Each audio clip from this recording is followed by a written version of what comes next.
Бүх байгууллага тухай хууль зарим заалтад ерөнхийлөгч хориг тавьсны төрийн тэргүүн эцсийн шийдвэрт хориг тавьсны нь олонний анхаарлыг татаж өгсөн. Хуулиараа ерөнхийлөгчийн хоригийг улсын хурал 14 хоногийн дотор хугацаанд хилцэх учиртай. Нэг талаас улсын хурал хоригийг хилцэх шаардлагагүй бөгөөд төрийн тэргүүн эцсийн шийдвэрт хориг тавьснаар огцрох болцол хангалаа хэмээн нэг талаас шүүмжлэх агуулж.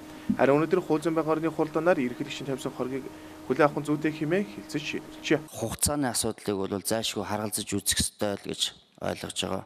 Дээрээс нь бол үндсүүдийн шүүх бол бас миний ойлгож байгаагаар бол зөвхөн хуулийн гэхээс илүүтэй мэдээж үндсэн хуулиа барин дээрээс нь бол энэ улс орны эдийн засаг байгаа хүчин зүйлүүд бусад хүчин зүйлүүдийг бол заавал харгалзаж үзэх ёстой болов.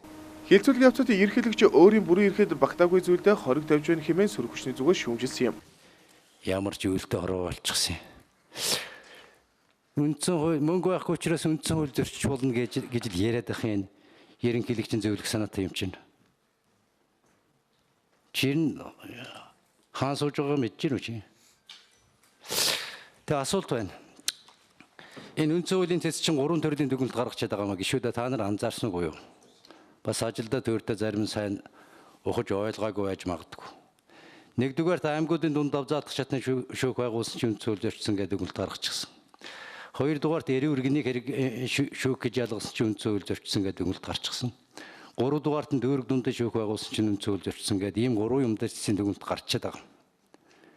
Энэ шийдвэр цаашдаа их судлалын хуралдаанаар баталгаажнаа. Энэ одоо хоёр дахь удаага их хурл энийг хүлээж аваад арай гэж нэг хүлээж авсан чинь элбэгдэрч хориг тавьчихлаа.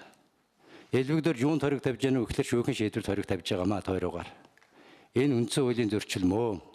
Ийм үндсэн хуулиар улсын хурлын онцгой бүрэн эрхэнд хамрагдсан асуудлууд дээр хориг тавих замаар энэ эрхийг хуваалцах жишг тогтох гэдэг юм л да. Адилхан үндсэн хууль зөрчсөн.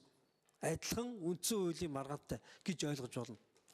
Гэтэл үндсэн хуулийн дээр маш тодорхой эрүү, иргэн, захиргаа энэ 3 шүүхийг дасгалтай холбож байгаа бичсэн ш. Зэрэг шүүн даслах үйл ажиллагааны төрлөөр дагнасан шүүх байгуулж болно. Дагнасан шүүхийн үйл ажиллагаа дээд шүүхийн ялтаас гадуур байж болохгүй. Үндсэн хуулийн цагаан дээр хараар бичсэн заалт. Улс орны эдийн засаг төсөв санхүү хүндрэлтэй байгаа өнөө үед анхан болон давзаалдах шатны шүүхийг аймаг дүүрэг тус бүрт байгуулах нь улсын төсөвт ихээхэн хэмжээний дарамт эрсдлийг бий болгохоор байна. Тиймээс аймаг бүрт давзаалдах шатны шүүх дүүрэг бүрт анхан шатны шүүхийг 2016 оны 4-р сарын 1-ний өдрийн дотор байгуулах нь дээр дурдсан санхүүжилт байхгүй болмоос эдийн засгийн хувьд боломжгүй хэмээн Монгол Улсын ерөнхийлөгч хориг тавьж байсан юм а.